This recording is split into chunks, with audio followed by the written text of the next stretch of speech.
Why do hackers target the top? Let's unpack the agenda against boards and executives. Welcome to Cyber Broadcast episode 122. Yesterday, we introduced the shadowy figures lurking in cyberspace that target not just your organization, but specifically you, its board directors and executives. Today, we unravel why these cybercriminals specifically target you. Why are you, as a board director or executive, in the crosshairs of these sophisticated cyber adversary groups? It's not a mere coincidence, it's a calculated strategy. So let's take a look at each of the groups we discussed yesterday in a little bit more detail and ask the why. First, nation-state sponsored hackers. They seek to undermine strategic business advantages, steal intellectual property, and destabilize economic growth through the very leaders who set the vision and strategy of influential organizations. That would be you. Second, elite hackers. You possess valuable data. These hackers aim for the high-stakes rewards of breaching top-level executive security, proving their skills by targeting the decision-makers themselves. Third, cyber terrorists. They target you for the dramatic impact, either because you're a Fortune 100 company whose cyber attack could roil the market, or a startup executive working on innovation that could disrupt critical infrastructure. Disrupting a company at the executive level can cause supply chain fallout, widespread panic, media frenzy, and a number of other issues, amplifying their message of fear. Fourth, black hat hackers.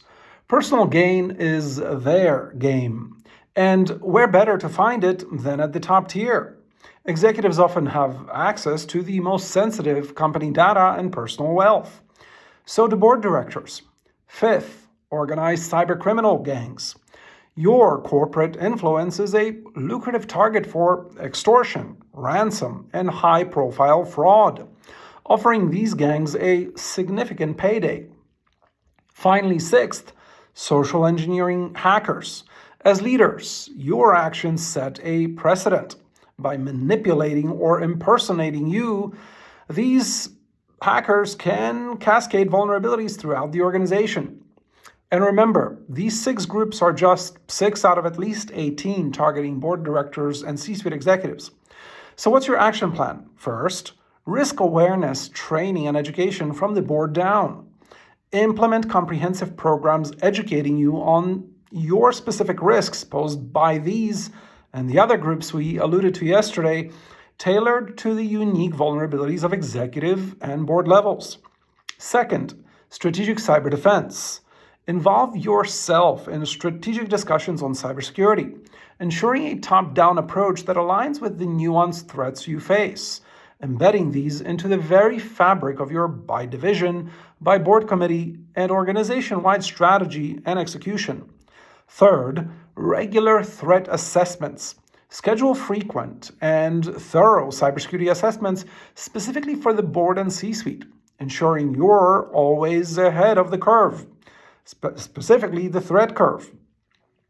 Understanding the why behind these attacks equips you with the knowledge to not only reinforce your defenses, but make you a better fiduciary for your organization, much less a better executive if you're in the C-suite and board director that goes beyond fiduciary and into your tactical responsibilities of protecting the organization and yourself and your family.